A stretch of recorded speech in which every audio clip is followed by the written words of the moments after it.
पुनक्तु सह वीर्यं कर्वावहै तेजस्विनावधीतमस्तु मा विद्विषावहै। ओम शांति शांति शांति। सबको सादर नमस्ते जी। वैदिक प्राज्ञ व्याख्यानमाला में आप सभी का स्वागत है। आज पंडित नागेश जी मुंबई से वक्तव्य उनका सत्याप्रकाश विषय रहेगा। तो पहले हम भजन लेते हैं। भजन के लिए हम बोल माता जी, हम बोल दें? हाँ जी, संतोष माता जी आप हाँ लीजिए। संतोष माता जी बहुत बहुत धन्यवाद जी।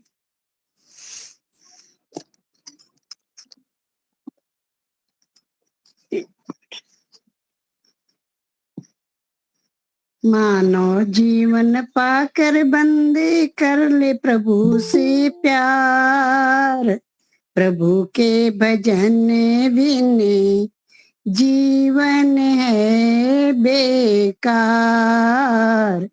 प्रभु के भजन बिन जीवन है बेकार। इतने शुभ कर्मों से मानो देह मिली, क्यों सुबह अवसर खोता सुंदर कली खिली।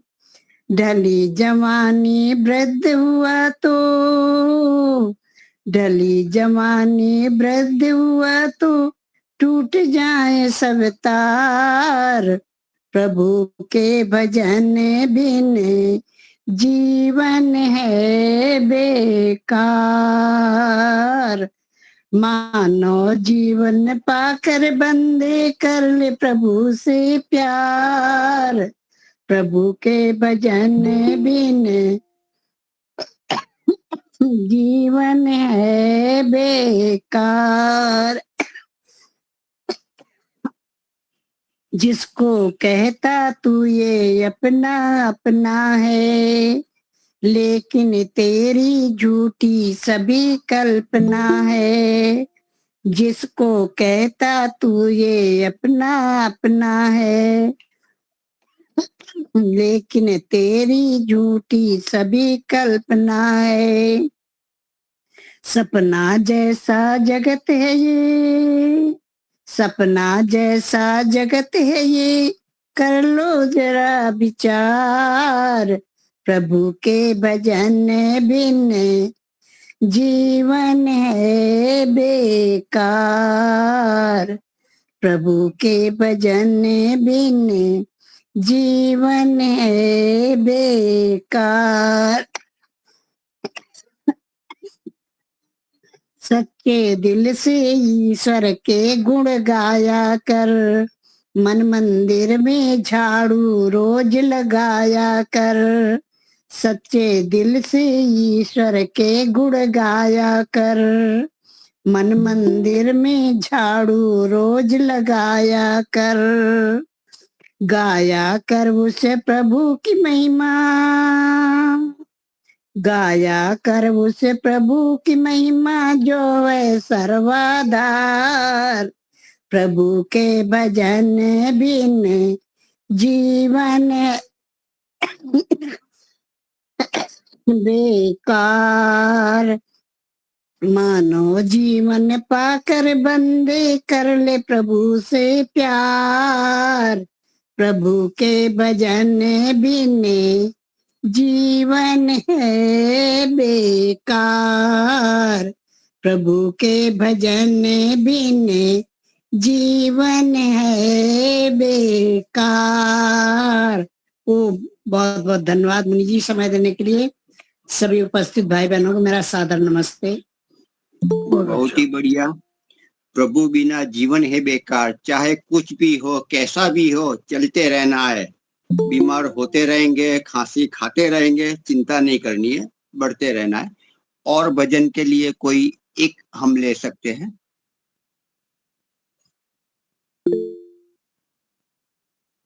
तेजल बहन भी है, और भी कोई बोलना चाहते हो?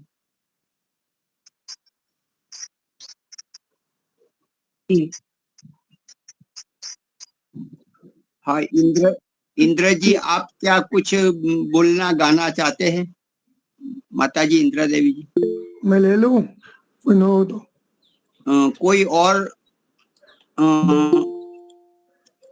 कोई नए व्यक्ति बोलना चाहते हो तो प्रधानता देंगे। रेनू जी ने हाथ उठाया हुआ है, रेनू जी ने। हाँ जी, रेनू जी, हाँ आप लीजिए रेनू जी। गांधी जी, एक भजन मैं ले लूं?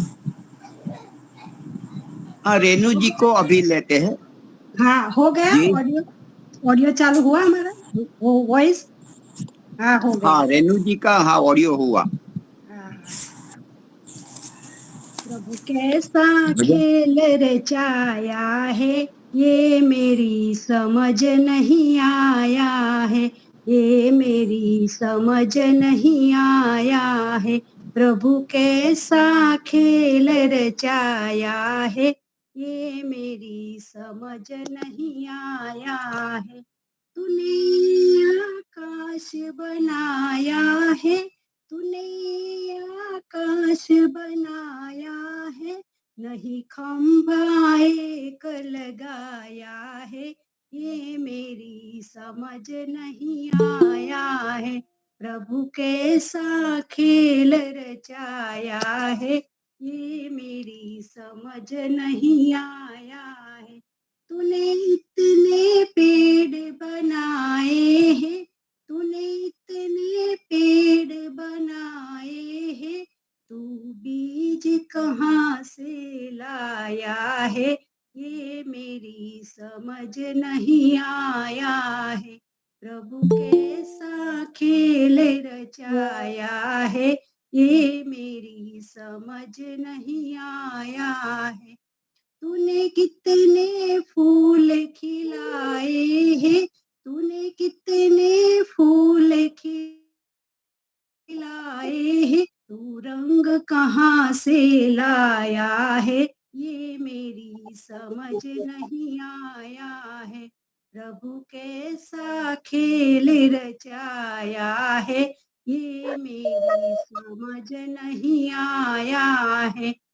तूने कितने इंसान बनाए हैं, तूने कितने इंसान बनाए हैं, तू श्वास कहाँ से लाया है, ये मेरी समझ नहीं आया है।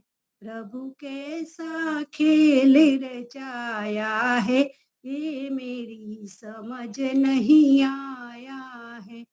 तूने चांद और तारे बनाए हैं, तूने चांद और तारे बनाए हैं, इन्हें कैसे तूने चिपकाया है, ये मेरी समझ नहीं आया है।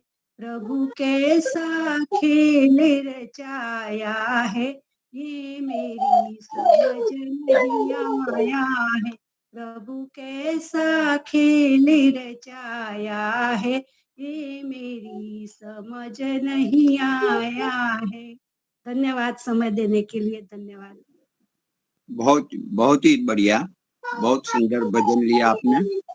अभी हमारे वक्ता आज पंडित नागेश जी शर्मा है मुंबई से, तो उनको मैं निवेदन करता हूँ अपना वक्तव्य का प्रारंभ करें। सत्या प्रकाश।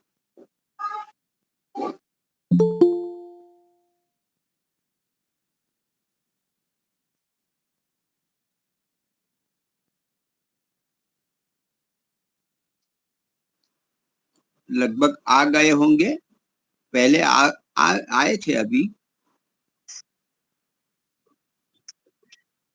हाँ हाँ हाँ।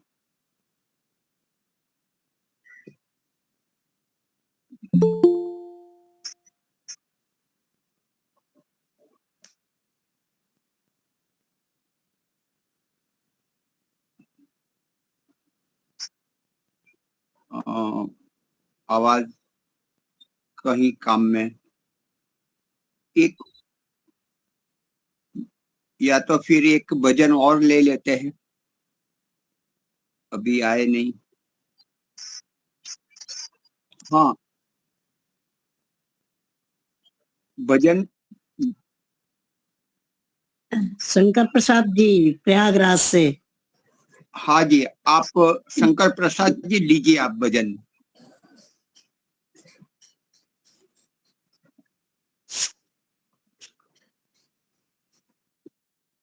नहीं है तो बड़े बाबू, मैं हूँ, बिल्कुल बोल रहा हूँ, बड़े बाबू बोलेंगे। भजन बोलिए आप। हाँ हाँ, जरा तैयारी करके ढूंढना पड़ता है, बोलेंगे, निकालना बिल्कुल पड़ता है, बोलेंगे। अब उपनेत्र लगाना पड़ता सौंप है। दिया हाँ बोलिए। इस जीवन का सब भार तुम्हारे हाथों में। अब सौंप दिया इस जीवन का सब भार तुम्हारे हाथों में। है जीत तुम्हारे हाथों में और हार तुम्हारे हाथों में। मेरा निश्चय है एक यही, मेरा निश्चय है एक यही, एक बार तुझे पा जाऊं मैं। अर्पण कर दूं जगती भर का सब प्यार तुम्हारे हाथों में। या तो मैं जग से दूर रहूं या जग में रहूं तो ऐसे रहूं। इस पार तुम्हारे हाथों में, उस पार तुम्हारे हाथों में। यदि मानुष का ही जन्म मिले, यदि मानुष का ही जन्म मिले तो चरणों का पुजारी बनूं, तो चरणों का पुजारी बनूं। मुझे पूजक की एक एक रग का हो साथ तुम्हारे हाथों में। मुझे पूजक की एक एक रग रग का हो तार तुम्हारे हाथों में। जब जब संसार का बंदी बन, जब जब संसार का बंदी बन दरबार में तेरे जाऊं मैं।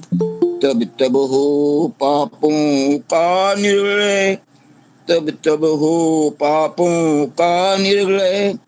सरकार तुम्हारे हाथों में। मुझ में तुझ में है भेद यही, मुझ में तुझ में है भेद यही। मैं नर हूँ तू नारायण हो। मुझ में तुझ में है भेद यही। मैं नर हूँ तू नारायण हो। मैं हूँ संसार के हाथों में, मैं हूँ संसार के हाथों में। संसार तुम्हारे हाथों में। मैं हूँ संसार के हाथों में, संसार तुम्हारे हाथों में। अब सौंप दिया इस जीवन का, अब सौंप दिया इस जीवन का सब भार तुम्हारे हाथों में, सब भार तुम्हारे हाथों में। मुनि जी बहुत बहुत धन्यवाद। पहली बार मैंने आपको यह भजन सुनाया है और सुनाने का अवसर मिला है। बहुत ही अच्छा प्रयास, अच्छा रहा आपका। अभी पंडित नाग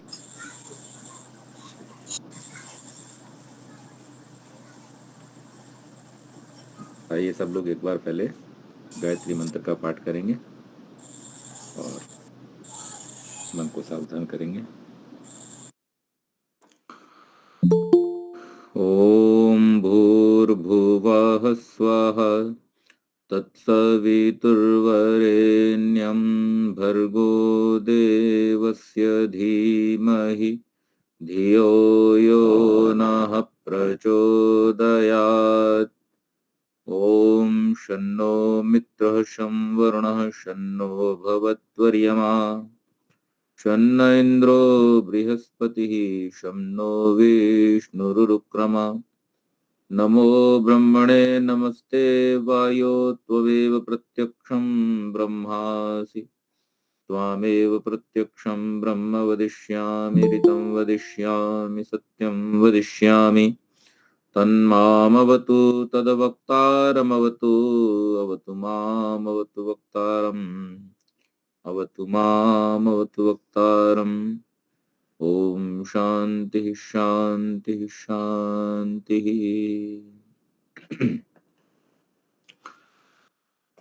सत्यार्थ प्रकाश के सप्तम समुल्लास का हम लोग अनवरत रूप से पाठ करते आ रहे हैं और महर्षि ने ईश्वर विषय को बड़े ही व्यापक ढंग से इसमें स्पष्ट किया है। वंदनीय मातृशक्ति, उपस्थित सज्जनों, परमपिता परमेश्वर के विषय में यूं तो संसार में अनेक लोगों ने अनेक प्रकार के सिद्धांत, विषय, कल्पनाएं प्रस्तुत किए हैं, परंतु वेद और शास्त्रों की मान्यताओं को समन्वित करके तार्किक ढंग से जैसे महर्षि ने सत्यार्थ प्रकाश में प्रस्तुत किया है, वैसा अन्यत्र दिखाई नहीं देता। यहाँ न केवल ईश्वर के गुण और स्वरूप का वर्णन है, अपितु जो सामान्य रूप से जिज्ञासाएं लोगों के मन में उठती हैं, जो प्रश्न उठते हैं, उन प्रश्नों का भी समाधान महर्षि ने किया है। इन्हीं प्रश्नों की श्रृंखला में प्रश्न किया है कि परमेश्वर को आप निराकार मानते हो व साकार? उत्तर देते हैं स्वामी जी, निराकार मानते हैं। जब निराकार है तो वेद विद्या का उपदेश बिना मुख के वर्णोच्चारण कैसे हो सकेगा? क्योंकि वर्णों के उच्चारण में तालु आदि स्थान जिह्वा का प्रयत्न अवश्य होना चाहिए। अब इसका उत्तर देते हुए स्वामी जी कहते हैं, परमेश्वर के सर्वशक्तिमान और सर्वव्यापक होने से जीवों को अपनी व्याप्ति से वेद विद्या के उपदेश करने में कुछ भी मुकादि की अपेक्षा नहीं है, क्योंकि मुख जिह्वा से वर्णोच्चारण अपने से भिन्न को बोध होने के लिए किया जाता है, अपने लिए कुछ नहीं। क्योंकि मुख जिह्वा के व्यापार करे बिना ही मन में अनेक व्यवहारों का विचार और शब्दोच्चारण होता रहता है। कानों को अंगुलियों से मूंद देखो, सुनो कि बिना मुख जिह्वा तालवादी स्थानों के कैसे कैसे शब्द हो रहे हैं। वैसे जीवों को अंतर्यामी रूप से उपदेश किया है, किंतु केवल दूसरे को समझाने के लिए उच्चारण करने की आवश्यकता है।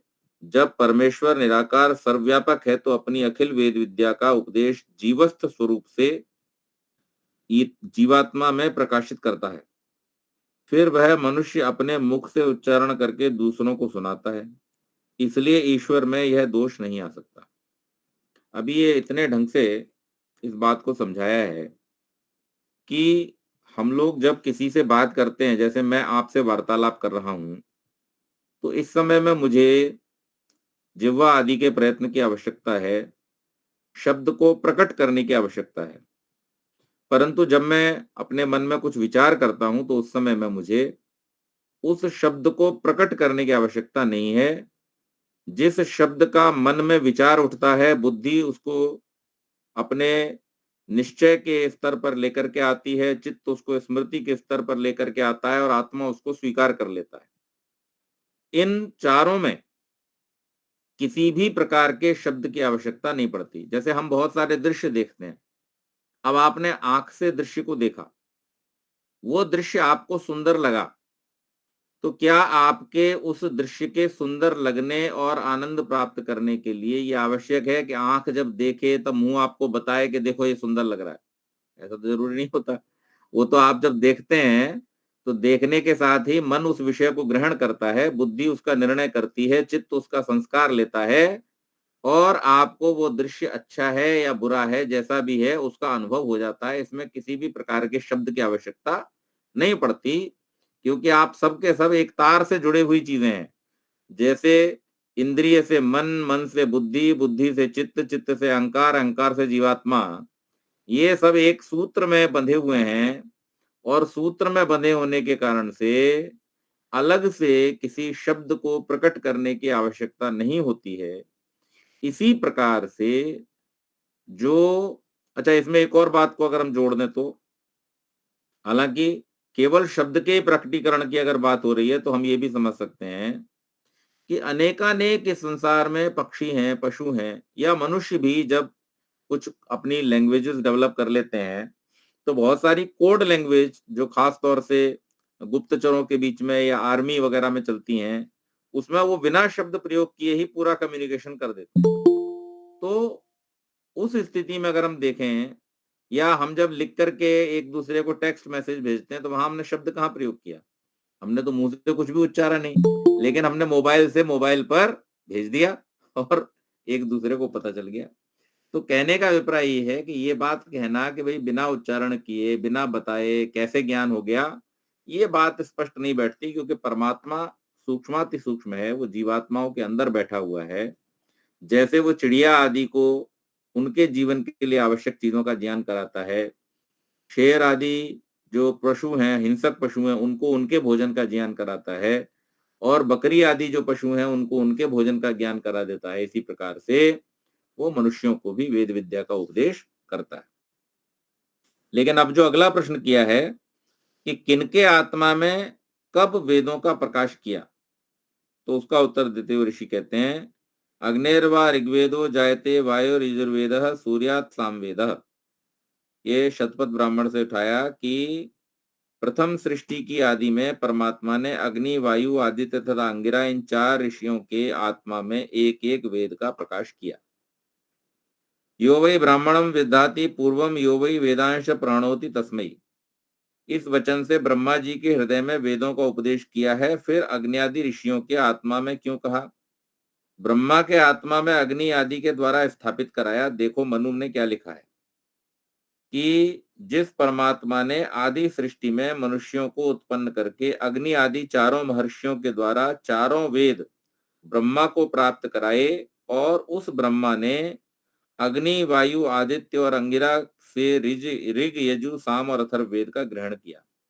तो यहाँ पर यह भी बात स्पष्ट कर दी मनुस्मृति के श्लोक से कि परमात्मा ने सृष्टि के आदि में जब वेदों का ज्ञान मनुष्य को दिया तो वो 4 ऋषियों के माध्यम से दिया, अग्नि, वायु, आदित्य, अंगिरा के माध्यम से। और इन 4 ऋषियों से ब्रह्मा ने इस ज्ञान को ग्रहण किया। उन 4 ही में वेदों का प्रकाश किया, अन्य में नहीं। इससे ईश्वर पक्षपाती होता है? उत्तर देते हुए ऋषि कहते हैं, वे ही 4 सब जीवों से अधिक पवित्र आत्मा थे, अन्य उनके सदृश नहीं थे, इसलिए पवित्र विद्या का प्रकाश उन्हीं में किया। अब इस बात को हम सरल करके आज के युग के हिसाब से, क्योंकि हम उस युग का समझने के लिए इस युग का हमें उदाहरण लेना पड़ेगा। हमारी बुद्धि देश काल परिस्थिति के अनुसार ज्ञान का ग्रहण करती है। तो आज के युग में अगर हम इस बात का उदाहरण लेना चाहते हैं तो इस रूप में लें कि जैसे हम देखते हैं कंपनियों में काम करने वाले हजारों लोग होते हैं, लेकिन जब प्रतिवर्ष जो असेसमेंट होता है, असेसमेंट के बाद में जो प्रमोशन मिलता है वो सबको नहीं मिलता। तो सबको प्रमोशन नहीं मिला, इससे क्या कंपनी पक्षपाती हो जाती है? ऐसा तो नहीं है।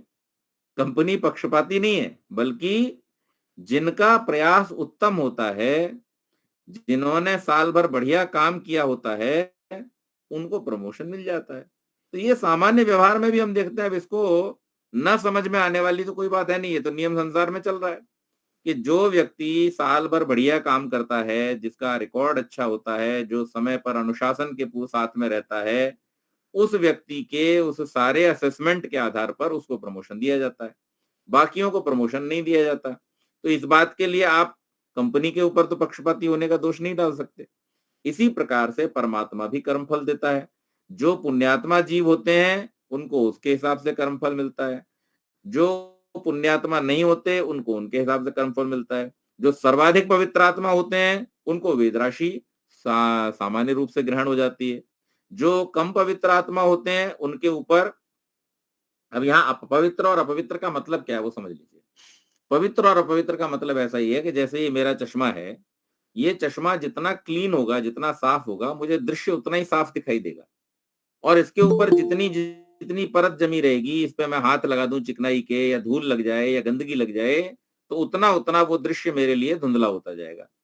या फिर इसका और मेरी आंख का जो नंबर है वो अगर ठीक न मैच हो रहा हो तो भी गड़बड़ हो जाएगी, तो भी मुझे दृश्य साफ दिखाई नहीं देगा। तो इसी प्रकार से परमात्मा भी, जो जीव हैं उनके कर्मों के फल तो परमात्मा देता है।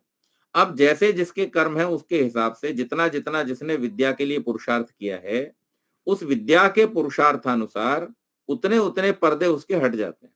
और जितना जितना जिसके पास विद्या होगी उतने उतने उसके दोष दूर हो जाएंगे। जितने जितने दोष दूर हो जाएंगे उतना उतना उसको सद्ज्ञान प्राप्त करने का अवसर मिलेगा। दूसरी बात, मैंने पहले भी एक बार आपके सामने इस बात की चर्चा की थी कि मनुष्य जो है वो दो प्रकार की योनियों में है। एक है कर्म योनि और एक है उभय योनि। कुछ जीव ऐसे हैं जो इस संसार में आते हैं, कर्म भी भोगते हैं, अपने मतलब प्रारब्ध भी भोगते हैं और नए कर्म भी करते हैं, ये उभय योनि कहलाते हैं। इनको हम कर्म योनि नहीं कह सकते। कर्म योनि वो जीव हैं कि जिनके बहुत ही शेष थोड़े से कर्म बचे हैं, जन्म मात्र लेना ही उनको एक सिद्ध है, या फिर जो मुक्ति से आए हैं ऐसे जीव जो पवित्र आत्मा है, जिनकी बुद्धि एकदम पवित्र है, तो ऐसे जो जीव होते हैं इनको हम कर्मयोनि कहते हैं। ऋषियों की जो योनि होती है वो कर्मयोनि कहलाते हैं। और वो जीव जो हैं वो अपने ज्ञान के आधार पर कर्म करते हुए इस संसार से फिर से निकल जाते हैं। तो और जो उनमें से प्रकृति में फंस जाते हैं वो फिर से फंसे रह जाते हैं, जन्म मरण के बंधन में फंसे रह जाते हैं। खैर, इसको हम जब मृत्यु और बंध का विषय आएगा उसमें विस्तार से चर्चा करेंगे। लेकिन यहाँ हम इतना समझें कि ईश्वर पर दोष नहीं आता, क्योंकि ईश्वर तो सबके साथ में न्याय करता है, और जो पवित्र आत्मा होते हैं उनके हृदय में वो वेद का प्रकाश करता है। आज भी जो लोग वेदों को पढ़ना चाहते हैं, तो जैसा जैसा जिसका पुरुषार्थ होता है वैसा वैसा वेद विद्या को ग्रहण कर लेता है। कुछ लोग केवल अक्षर ज्ञान प्राप्त कर लेते हैं, कुछ लोग अक्षर के साथ साथ अर्थों को भी समझते हैं, कुछ लोग अर्थों को समझ करके अपने जीवन में भी धारण करते हैं। तो ये जैसा जैसा जिसका पुरुषार्थ है वैसा वैसा ज्ञान उसको प्राप्त हो जाता है। आगे कहा, प्रश्न न करके संस्कृत में क्यों किया? तो उत्तर देते हुए महर्षि कहते हैं, जो किसी देश भाषा में प्रकाश करता तो ईश्वर पक्षपाती हो जाता, क्योंकि जिस देश की भाषा में प्रकाश करता उनको सुगमता और विदेशियों को कठिनता वेदों को पढ़ने पढ़ाने की होती। इसलिए संस्कृत ही में प्रकाश किया, जो किसी देश की भाषा नहीं है, और वेद भाषा अन्य सब भाषाओं का कारण है। उसी में वेदों का प्रकाश किया। जैसे ईश्वर की पृथ्वी आदि सृष्टि सब देश और देश वालों के लिए एक सी और सब शिल्प विद्या का कारण है, वैसे परमेश्वर की विद्या की भाषा भी एक सी होनी चाहिए कि सब देश वालों को पढ़ने पढ़ाने में तुल्य परिश्रम होने से ईश्वर पक्षपाती नहीं होता, और सब भाषाओं का ये कारण भी है। तो इस बात को भी बड़े अच्छे ढंग से स्वामी जी स्पष्ट कर रहे हैं कि भाई संस्कृत जो है वो किसी देश की भाषा नहीं है, अपितु ये ग्लोबल लैंग्वेज है।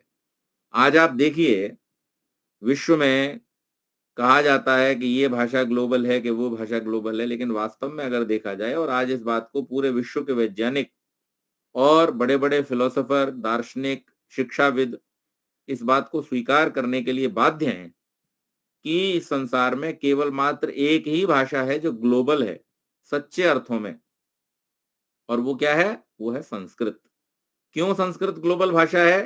क्योंकि जब वैज्ञानिकों ने यंत्र बनाए और उन यंत्रों पर बहुत सारी भाषाओं के परीक्षण किए, तो उन भाषाओं के परीक्षण में भी केवल मात्र संस्कृत ही ऐसी भाषा थी जो यांत्रिक व्यवहार में भी उतनी ही एफिशिएंट है जितनी मनुष्यों के आपस के व्यवहार के लिए। यानी जैसा बोला जाता है वैसा ही लिखा जाता है, वैसा ही समझा जाता है, और जिसका व्याकरण इतना विशाल है, इतना बृहद है, और इतना सटीक है कि जो मशीन को भी समझने में सुगमता होती है। तो इसलिए यहाँ पर स्वामी जी की बात देखिए, जो आज से न कंप्यूटर का आविष्कार हुआ था उस समय, न इस कोड लैंग्वेज का आविष्कार हुआ था, ना ही उस समय में ये संचार क्रांति आई थी, ना ही उस समय में मोबाइल आदि के द्वारा और कोडिंग के द्वारा, रोबोटिक्स आदि के द्वारा हम इतने प्रकार की चीजों को कर पा रहे थे, ना ही उस समय में ऐसे विमान थे जो अंतरिक्ष में जाएं और जाकर के इतनी, जो अभी हमारा चंद्रयान वहां पर पहुंचा है चंद्रमा पर और अनेक प्रकार की सूचनाएं दे रहा है, न इस प्रकार के तब यान थे। उस समय में महर्षि दयानंद ने स्पष्ट रूप से इस बात की घोषणा की थी कि संस्कृत ही ग्लोबल लैंग्वेज है। और वो बात जैसे जैसे हम वैज्ञानिक उन्नति करते जा रहे हैं, इसीलिए ऋषि को दृष्टा कहा जाता है, जो तीनों कालों को बराबर देख सकता है, जो ज्ञान की वास्तविक सतह को प्राप्त कर चुका है, ऐसे ऋषि को दृष्टा कहा जाता है। तो महर्षि दयानंद सरस्वती ने ये जो बात कही थी, वो आज हमारे वैज्ञानिक जो हैं उसको स्वीकार करने के लिए बाध्य हो रहे हैं। और संस्कृत इस रूप में परमेश्वर की दी हुई सब मनुष्यों के प्रति समान जैसे परमेश्वर की कृपाएं हैं, वैसे ही संस्कृत भाषा के रूप में भी की है। अब प्रश्न किया, वेद ईश्वर कृत है, अन्य कृत नहीं, इसमें क्या प्रमाण है? ये एक बड़ा प्रश्न है, जटिल प्रश्न है, जो अक्सर आप लोग भी फेस करते होंगे। जब आप लोगों को बताते होंगे कि वेद ईश्वर कृत हैं, तो सामने वाला आपको प्रश्न करता होगा, इसमें क्या प्रमाण? अब देखिए ऋषि क्या कहते हैं इस विषय में। जैसा ईश्वर पवित्र, सर्व विद्यावित, शुद्ध गुणकर्म स्वभाव, न्यायकारी, दयालु आदि गुण वाला है, वैसे जिस पुस्तक में ईश्वर के गुण कर्म स्वभाव के अनुकूल कथन हो, वह ईश्वर कृत है, अन्य नहीं। और जिसमें सृष्टि क्रम, प्रत्यक्षादि प्रमाण, आप्तों के और पवित्रात्मा के व्यवहार से विरुद्ध कथन न हो, वह ईश्वरोक्त है। जैसा ईश्वर का निर्भ्रम ज्ञान, वैसा जिस पुस्तक में भ्रांति रहित ज्ञान का प्रतिपादन हो, वह ईश्वरोक्त है। जैसा परमेश्वर है और जैसा सृष्टि क्रम रखा है, वैसा ही ईश्वर सृष्टि कार्य कारण और जीव का प्रतिपादन जिसमें होवे, वह परमेश्वरोक्त पुस्तक होता है। और जो प्रत्यक्षादि प्रमाण विषयों से अविरुद्ध, शुद्ध आत्मा के स्वभाव से विरुद्ध न हो, इस प्रकार के वेद हैं। अन्य बाइबल, कुरान आदि पुस्तकें ऐसी नहीं हैं। इसकी स्पष्ट व्याख्या बाइबल और कुरान के प्रकरण में 13वें और 14वें समुल्लास में की जाएगी। तो उनके जो दोष हैं उनको तो वहां बताएंगे, लेकिन यहाँ पर महर्षि ने कितने प्रमाण दिए, इन प्रमाणों के द्वारा ये स्पष्ट किया है। आप भी इन प्रमाणों को पढ़ें, पढ़ करके इन पे विचार करें, चिंतन करें कि महर्षि ने कितनी गहराई से इस बात को लिखा है कि सृष्टि के अनुकूल है। आज्ञा जो वेद की है वो ईश्वर आज्ञा के अनुकूल है। और हम अगर अपने पवित्र आत्मा में किन्हीं पदार्थों की विश्लेषणात्मक अगर दृष्टि रखें, तो जो सार हमें प्राप्त होता है वो वेदों के अनुकूल है। इसका अर्थ ये है कि जैसा जैसा संसार में घट रहा है, वैसा वैसा वेदों में पहले से उपस्थित है। इससे पता चलता है, क्योंकि मनुष्य अपने ज्ञान को धीरे धीरे बढ़ाता है। मनुष्य कभी भी पूर्ण ज्ञान की स्थिति से कम ज्ञान की स्थिति में नहीं जाता, बल्कि कम ज्ञान की स्थिति से अधिक ज्ञान की स्थिति में उसकी उन्नति होती है। परंतु वेदों में हम जब देखते हैं तो ये एक रस ज्ञान है, अर्थात सृष्टि के आदि से जो ज्ञान वेदों में प्राप्त हुआ है, वही ज्ञान आज भी उतना ही प्रासंगिक और सार्वभौम दृष्टि से दिखाई देता है। इसलिए ये ईश्वरकृत हैं, इसमें किसी प्रकार की कोई शंका नहीं है। फिर प्रश्न किया, वेद की ईश्वर से होने की आवश्यकता कुछ भी नहीं, क्योंकि लोग, मनुष्य जो हैं वो क्रमशः धीरे धीरे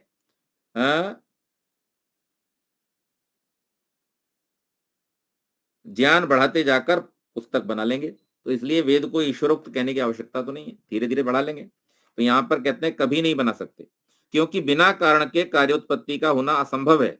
जैसे जंगली मनुष्य सृष्टि को देखकर भी विद्वान नहीं होते और जब उनको कोई शिक्षक मिल जाए तो विद्वान हो जाते हैं, और अब भी किसी के पढ़े बिना कोई विद्वान नहीं होता। इसी प्रकार जो परमात्मा उन आदि सृष्टि के ऋषियों को वेद विद्या न पढ़ाता और वे अन्य को न पढ़ाते तो सब लोग अविद्वान ही रह जाते।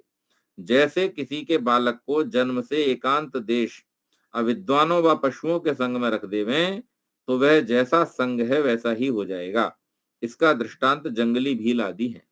तो यहाँ पर जो ये शंका की जाती है अक्सर, और ये डार्विनवाद आदि जो बहुत सारी थ्योरियां पाश्चात्य विद्वानों के द्वारा दी गई, जो कि अब धीरे धीरे फेल हो गई, जिनका अस्तित्व समाप्त हो गया, उन थ्योरीज में इस प्रकार की मनगढ़ंत बातें की जाती थी कि भाई पहले बंदर था, उससे पहले अमीबा था, अमीबा से एक कोशीय से द्विकोशीय बना, दो कोशीय से बहुकोशीय बना, बहुकोशीय से फिर क्या हुआ कि जमीन से, एक सेकंड, नमस्ते जी,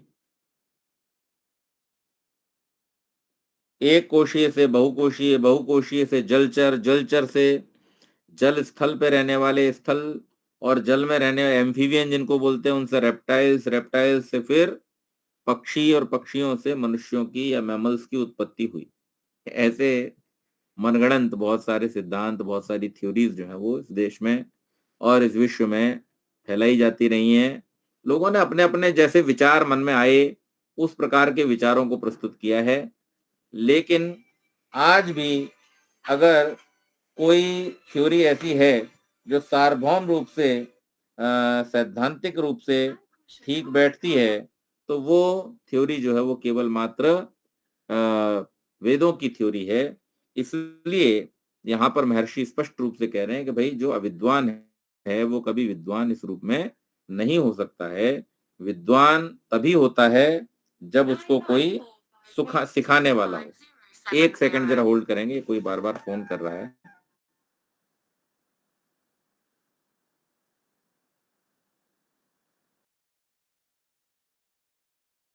जब तक कि उसको पढ़ाया ना जाए, सिखाया ना जाए तो वो विद्वान नहीं हो सकता। न तब हो सकता था और न आज हो सकता है। तो इसीलिए ये कहना कि वेद तो मनुष्यों ने बना लिए होंगे, इस बात का कोई आधार नहीं। दूसरी बात एक और है, इसमें थोड़ा सा एक गहराई से हमें पहलू समझना चाहिए कि अगर हम देख करके भी सीखते हैं तो किन चीजों को हम सीखते हैं? हम केवल उन चीजों के बारे में सीख सकते हैं जो दिखाई देती हैं। अब मान लीजिए कोई व्यक्ति अगर संसार में जो आज का विज्ञान है, जिस प्रकार से आज के वैज्ञानिक या जिस प्रकार से आज के लोग जो ज्ञान प्राप्त करने की कोशिश कर रहे हैं, वो केवल मात्र भौतिक दृष्टि से ज्ञान को प्राप्त करते हैं। तो इसीलिए आज की जो पढ़ाई लिखाई है, आज की जो विद्या है, उसमें एक दोष ये है कि उसमें जो सूक्ष्म बातें हैं, उनके लिए कोई स्थान नहीं है। जैसे आप देखने से ये समझ सकते हैं कि खाने की कौन-कौन सी चीजें हैं। उससे आप ये सीख सकते हैं कौन सी चीज खाएँगे तो उससे फायदा होगा, कौन सी चीज खाएँगे तो नुकसान होगा, ये आप सीख सकते हैं। आप किसे मार सकते हैं और किससे बचना चाहिए, ये सीख सकते हैं। आप संसार में देख कर के ये सारी बातें सीख सकते हैं। यानी आप अपने भोजन के बारे में, आप अपने भय के बारे में, किनसे बचना है, किनको डराना है, किनको मार सकते हैं, किनसे हम मारे जा सकते हैं, ये सारी चीजें आप संसार में देख सकते हैं, सीख सकते हैं। लेकिन जब बात आती है सूक्ष्म विद्याओं की, जैसे सत्य, अहिंसा, ब्रह्मचर्य, धर्म, स्वाध्याय, तो इन सारी चीजों के लिए आपको संसार में कुछ भी दिखाई नहीं देता। और इसीलिए आज जो केवल मात्र भौतिक विज्ञान पर आधारित शिक्षा प्रणाली हमारे विश्व में चल रही है, इसका परिणाम ये हो रहा है कि न तो किसी को झूठ बोलने में कोई शंका है, आदमी बड़ी आसानी से झूठ बोलता है, और कुछ लोग तो यहाँ तक कह देते हैं कि भाई इसके बिना तो काम नहीं चलता, प्रैक्टिकल लोग जो हैं उनको ऐसा करना ही पड़ता है, ये प्रैक्टिकल बन गया अब, है ना, इसके बिना हमारा जीवन नहीं चल सकता, ऐसा लोग कहते हैं झूठ के बिना। और धर्म की बात करो तो लोग क्या कहते हैं, अरे धर्म से तो जीवन बड़ा मुश्किल हो जाता है, जिसके लिए शास्त्रों ने ये कहा कि इससे हमारे अभ्युदय और निश्रेयस दोनों की सिद्धि होती है, उसके लिए आज का व्यक्ति क्या कहता है, जो केवल भौतिक विज्ञान को पढ़ता है, वो क्या कहता है वो ये कहता है कि धर्म से तो जीवन मुश्किल हो जाता है। धर्म से जीवन मुश्किल नहीं होता, धर्म से जीवन आसान होता है, सरल होता है। जीवन लक्ष्य की प्राप्ति का हमें मार्ग मिलता है। जीवन किस प्रकार का होना चाहिए वो सिद्धांत हमको मिलता है। धर्म के द्वारा ही जीवन को उसके लक्ष्य तक पहुंचाया जा सकता है। तो ये फर्क होता है। अगर इस बात को हम विचार करेंगे तो हमें पता चलेगा कि ये किसी भी प्रकार से संभव है ही नहीं कि इस प्रकार की विद्या को, इस प्रकार के ज्ञान को कोई बिना सिखाए, बिना किसी के बताए प्राप्त कर ले। तो इसलिए ये कहना कि वेद मनुष्यों ने बना लिए होंगे, ये संभव नहीं है। आगे कहा, जब तक आर्यावर्त देश से शिक्षा नहीं गई थी तब तक मिस्र, यूनान और यूरोप देश आदिस्थ मनुष्यों में कुछ भी विद्या नहीं हुई थी। और इंग्लैंड के कोलंबस आदि पुरुष अमेरिका में जब तक नहीं गए थे तब तक वे भी सहस्त्रों, लाखों, करोड़ों आदि वर्षों से मूर्ख अर्थात विद्याहीन थे।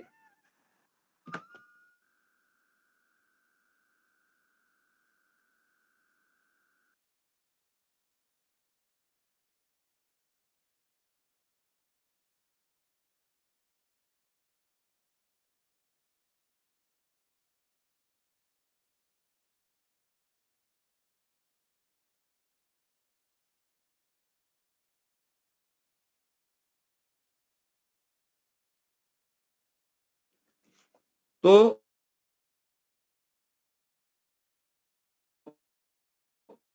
ये यहाँ पर कह रहे हैं कि जिस लोगों तक नहीं पहुंचा तब तक लोग जो थे वो जंगली व्यवहार ही करते थे। उनका व्यवहार पूरी तरह से असभ्य व्यवहार था, यानी केवल मात्र पशुवत जीवन वो व्यतीत कर रहे थे। लेकिन जब विद्या पहुंची तब उनका व्यवहार जो है सभ्यता युक्त हुआ, तब उन्होंने अपने जीवन में संस्कृति को धारण किया और आज इतनी उन्नति की है। तो पुनः सुशिक्षा के पाने से विद्वान हो गए हैं। वैसे ही परमात्मा से सृष्टि के आदि में विद्या शिक्षा की प्राप्ति से उत्तरोत्तर काल में विद्वान होते आए। स पूर्वेशम अपि गुरु कालेना नवच्छेदात, ये योग दर्शन का सूत्र भी है। इसमें भी यही बात कही गई है कि परमात्मा ही सबसे प्रारंभिक गुरु है, जिसने इस संसार में जितनी भी विद्या है उसका प्रकाश किया और वहां से फिर ये प्रकाश धीरे धीरे मनुष्यों के बीच में प्रसारित प्रचारित हुआ। जैसे वर्तमान समय में हम लोग अध्यापकों से ही पढ़ के विद्वान होते हैं, वैसे ही परमेश्वर सृष्टि के आरंभ में उत्पन्न हुए अग्नि आदि ऋषियों का गुरु अर्थात पढ़ाने हारा है। क्योंकि जैसे जीव सुषुप्ति और प्रलय में ज्ञान रहित हो जाते हैं, वैसा परमेश्वर नहीं होता। वो काल से अनवच्छेदित है, उसका ज्ञान नित्य है। इसलिए यह निश्चित जानना चाहिए कि बिना निमित्त से नैमित्तिक अर्थ सिद्ध कभी नहीं होता। फिर कहा, प्रश्न किया, वेद संस्कृत भाषा में प्रकाशित हुए और वे अग्नि आदि ऋषि लोग उस संस्कृत भाषा को नहीं जानते थे, फिर वेदों का अर्थ उन्होंने कैसे जाना? तो उत्तर देते हैं स्वामी जी, परमेश्वर ने जनाया। और धर्मात्मा योगी महर्षि लोग जब जब जिस जिस के अर्थ को जानने की इच्छा करके ध्यानावस्थित होकर परमेश्वर के स्वरूप में समाधिस्थ हुए, तब तब परमात्मा ने अभीष्ट मंत्रों के अर्थ जनाए। जब बहुतों के आत्माओं में वेदार्थ प्रकाश हुआ, तब ऋषि मुनियों ने वह अर्थ और ऋषि मुनियों के इतिहास पूर्वक ग्रंथ बनाए। उनका नाम ब्राह्मण अर्थात ब्रह्म जो वेद उसका व्याख्यान ग्रंथ होने से ब्राह्मण नाम हुआ। और ऋषयो मंत्र दृष्टया मंत्रान संप्रादुः, जिस जिस मंत्रार्थ का दर्शन जिस जिस ऋषि को हुआ और प्रथम ही जिसके पहले उस मंत्र का अर्थ किसी ने प्रकाशित नहीं किया था, किया और दूसरों को पढ़ाया भी, इसलिए अद्यावधि उस मंत्र के साथ ऋषि का नाम स्मरणार्थ लिखा आता है। जो कोई ऋषियों को मंत्र करता बतलावें, उनको मिथ्यावादी समझें। वे तो मंत्रों के अर्थ प्रकाशक हैं। तो यहाँ पर कई बार वेद में जो मंत्र का ऋषि लिखा होता है, उससे लोग इस बात को समझ लेते हैं कि इस ऋषि ने उस मंत्र को लिखा, लेकिन ऐसा नहीं है। मंत्र ऋषियों ने नहीं लिखे, अपितु उनके अर्थों का प्रकाश, यानी उनकी व्याख्या जिन ऋषियों ने की, उनके अर्थों को जिन्होंने पहले समझा और फिर दूसरों को समझाया, ऐसे ऋषियों का नाम स्मरणार्थ जो है उन मंत्रों के साथ में लिखा जाता है। वो उसके दृष्टा हैं, वो मंत्र दृष्टा ऋषि हैं, लेकिन वो उसके कर्ता नहीं है। वेद किन ग्रंथों का नाम है? तो उत्तर दिया ऋक, यजु, साम और अथर्व मंत्र संहिताओं का।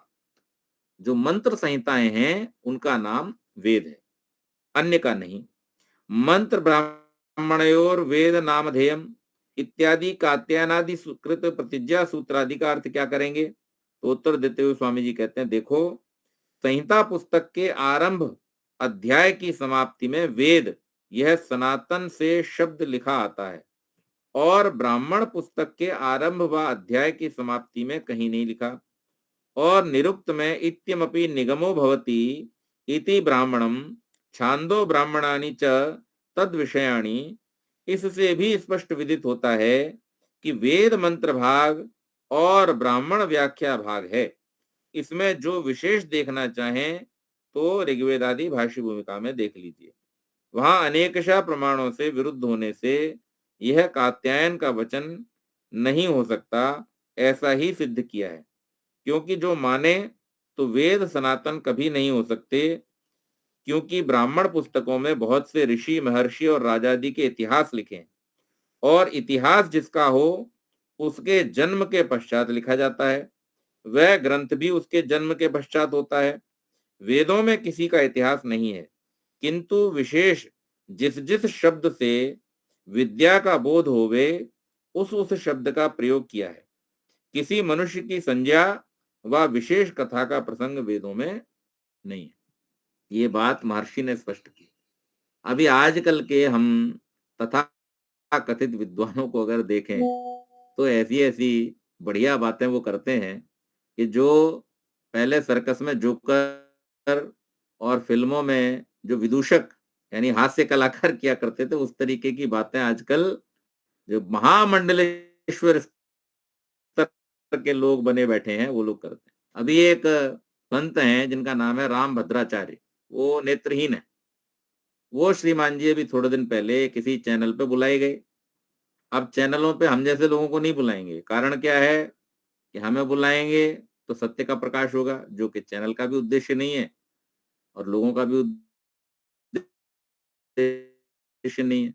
तो कैसे लोगों को बुलाएंगे जिनके बारे में उन्हें पता है कि ये बस ढोंग ढांगी मामला है, और ऐसे लोगों को बुला लेते हैं। अब उन्होंने श्रीमान जी ने आकर के क्या कहा, उन्होंने आकर के कहा, देखो जब मुझसे पूछा गया कि क्या वेद में रामचंद्र जी का वर्णन है, तो मैंने इतने प्रमाण प्रस्तुत किए और मैंने वेद से प्रमाण दिया। क्या दिया प्रमाण? अष्ट चक्र नवद्वारा देवानाम पुरयोध्या। अब यहाँ पर अष्ट चक्र नवद्वार देवानामपुर अयोध्या का जो मतलब है वो किसके साथ में जुड़ा हुआ है?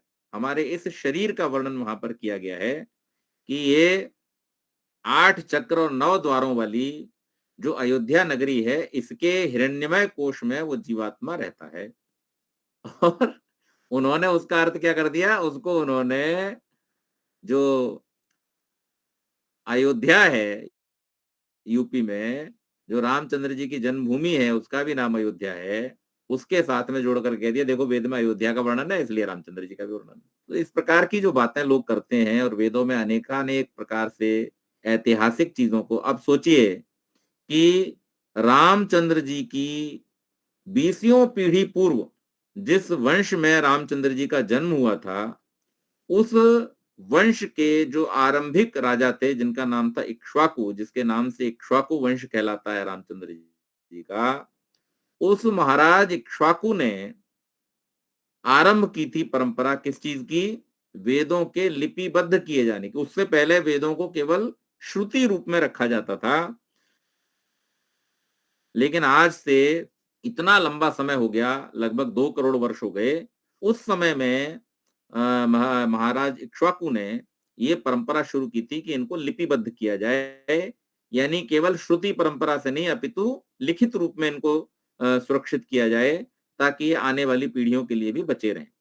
अब सोचिए जिन वेदों को हम सतयुग, और उसकी बात तो छोड़ दीजिए, और उससे पहले जो 7वां ये वैवस्वत मनु चल रहा है, इसकी हम अगर बात को छोड़ दें, 7वें वैवस्वत मनु की भी ये 28वीं चतुर्युगी चल रही है, तो इस गणित को अगर हम साइड भी कर दें, केवल उतना ही पकड़ लें, सीधा सीधा पकड़ लें, तो भी ये लाखों वर्ष पुरानी बात हो जाती है। और रामचंद्र जी की भी कई पीढ़ियों पहले से ये बात शुरू हो जाती है। तो वहां वेद में इतिहास का मतलब क्या है? इतिहास शब्द अपने आप में ये कहता है इतिह, ऐसा हो चुका, उसको हम इतिहास कहते हैं। अब जो हो चुका है उसको पहले लिखा जाएगा या बाद में? तो कोई छोटा बच्चा भी, कोई सामान्य बुद्धि का आदमी भी इस बात को कह देगा कि जो हो चुका है उसको होने के बाद लिखा जाएगा, होने से पहले कैसे लिखा जा सकता है? लेकिन हमारे देश में मूर्खों की ऐसी एक परंपरा चल पड़ी है कि वो मूर्ख ये कहते हैं कि रामचंद्र जी के पैदा होने से 2500 साल पहले तो वाल्मीकि ने रामायण लिख दी थी। अब ऐसे लोगों की बुद्धि का क्या किया जाए समझ में नहीं आता। लेकिन जिन लोगों ने भी सत्यार्थ प्रकाश को पढ़ा, महर्षि दयानंद का सानिध्य जिन्होंने उनके ग्रंथों के माध्यम से प्राप्त किया, उन लोगों की बुद्धि के दरवाजे खुल जाते हैं और उनको ये समझ में आ जाता है कि इस संसार में वेद क्या है, इस संसार का जो बनाने वाला ईश्वर है उसका स्वरूप क्या है, उसका हमारे साथ संबंध कैसा है, हमारा इस संसार में आने का प्रयोजन क्या है, हमारा इस संसार में रहने का तरीका क्या है और किस प्रकार से हम अपने जीवन लक्ष्य को प्राप्त कर सकते हैं। तो ये महर्षि की हमारे ऊपर बहुत बड़ी कृपा है कि उन्होंने इन सारे जो बहुत से लोगों ने भ्रम फैला रखे थे हमारे आर्ष ग्रंथों और वेदों के विषय में, उनको दूर करने का प्रयास किया। फिर पूछा कि वेदों की कितनी शाखा हैं? तो स्वामी जी लिखते हैं 1127, यानी 1127 शाखाएं। शाखा क्या कहलाती हैं? तो व्याख्यान को शाखा कहते हैं। मंत्रों के जो व्याख्यान किए जाते हैं उसको शाखा कहते हैं। संसार में विद्वान वेद के अवयवभूत विभागों को शाखा मानते हैं। तो स्वामी जी उत्तर देते हुए कहते हैं, तनिक सा विचार करो तो ठीक, क्योंकि जितनी शाखा हैं वे आश्वलायन आदि ऋषियों के नाम से प्रसिद्ध हैं और मंत्र संहिता परमेश्वर के नाम से प्रसिद्ध है। जैसे चारों वेदों को परमेश्वर कृत मानते हैं, वैसे आश्वलायनी आदि शाखाओं को उस ऋषि कृत मानते हैं और सब शाखाओं में मंत्रों की प्रतीक धर के व्याख्या करते हैं। जैसे तैत्तिरीय शाखा में ईशेत्वोर्जेत्वेति इत्यादि प्रतीकें धर के व्याख्यान किया है और वेद संहिताओं में किसी की प्रतीक नहीं धरी। इसीलिए परमेश्वर कृत चारों वेद मूल वृक्ष और आश्वलायन आदि सब शाखा ऋषि मुनि कृत हैं, परमेश्वर कृत नहीं है।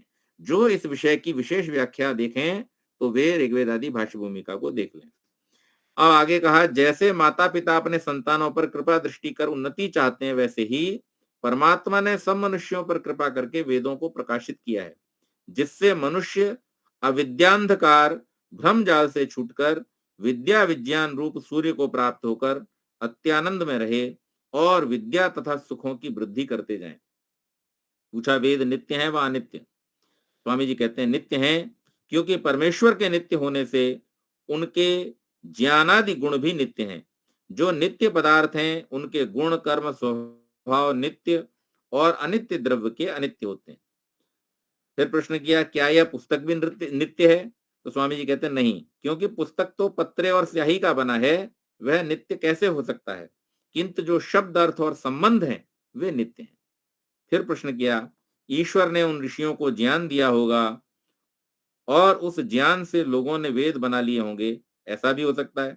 तो स्वामी जी कहते हैं नहीं, ज्ञान ज्ञेय के बिना नहीं होता। गायत्रादि छंद षड्जादि और उदात्तानुदात्तादि स्वर के ज्ञान पूर्वक गायत्रादि छंदों के निर्माण करने में सर्वज्ञ के बिना किसी का सामर्थ्य नहीं है कि इस प्रकार का सर्व ज्ञान युक्त शास्त्र बना सकें। हाँ, वेद को पढ़ने के पश्चात व्याकरण, निरुक्त और छंद आदि ग्रंथ ऋषि मुनियों ने विद्याओं के प्रकाश के लिए किए हैं। जो परमात्मा वेदों का प्रकाश न करे तो कोई कुछ भी न बना सके। इसलिए वेद परमेश्वरोक्त हैं, इन्हीं के अनुसार सब लोगों को चलना चाहिए। और जो कोई किसी से पूछे कि तुम्हारा क्या मत है, तो यही उत्तर कहा है, हम उसको मानते हैं। अब इसके आगे सृष्टि विषय में लिखेंगे। यह संक्षेप से ईश्वर और वेद विषय में व्याख्यान किया है। इति श्रीमद् दयानंद सरस्वती स्वामिनी कृते सत्यार्थ प्रकाशे ईश्वर वेद विषये सुभाषा विभूषिते सप्तम समुल्लास संपूर्ण। ये 7वां अध्याय यहाँ पर समाप्त होता है, समुल्लास। और ईश्वर और वेद विषय में ऐसी विशद व्याख्या जो महर्षि ने की है, यदि हम इसको विचार पूर्वक पढ़ेंगे और इसको समझने का, अपने जीवन में धारण करने का प्रयास करेंगे, तो निश्चित मानिए कि जितनी भी भ्रांतियां हमारे मन में ईश्वर और वेद के विषय में हैं, उन सबको हम समाप्त कर सकेंगे। मैंने पिछले लगभग 8 अंकों में इस समुल्लास को चलाया है और प्रयास यही किया है कि ईश्वर और वेद से संबंधित, क्योंकि ये ऐसे दोनों गूढ़ विषय हैं जिनको लेकर के हमारे मन में बहुत सारी भ्रांतियां रहती हैं। मैंने पूरा प्रयास किया कि मैं आप तक ऋषियों के और विशेष रूप से महर्षि दयानंद के उस मंतव्य को पहुंचाने तक का प्रयास करूं जो मैंने अपने आचार्यों से सीखा, और मुझे लगता है कि मैं बहुत कुछ इसमें सफल भी हुआ हूं।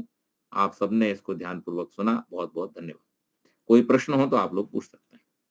बहुत बहुत धन्यवाद स्वागत जी।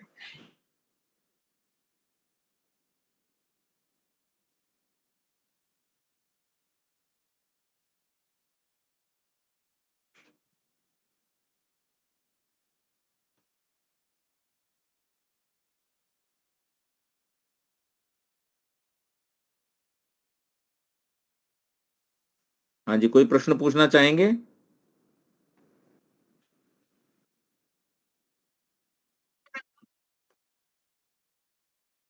अच्छा, ठीक है, तो फिर आज की सभा को यहाँ समाप्त करते हैं और अगले अंक में फिर 8वें अध्याय के साथ में हम लोग मिलेंगे। शांति पाठ। जी आचार्य जी नमस्ते। ओम द्यौः शान्तिरन्तरिक्षं शान्तिः पृथिवी शान्तिरापः शान्तिरोषधयः शान्तिः वनस्पतयः शान्तिर्विश्वे देवाः शान्तिर्ब्रह्म शान्तिः सर्वगुं शान्तिः शान्तिरेव शान्तिः सामा शान्तिरेधि। ॐ शान्तिः शान्तिः शान्तिः। सर्वेभ्यो नमः। नमस्ते नमस्ते। नमस्ते आचार्य जी। नमस्ते जी, नमस्ते माता जी, नमस्ते।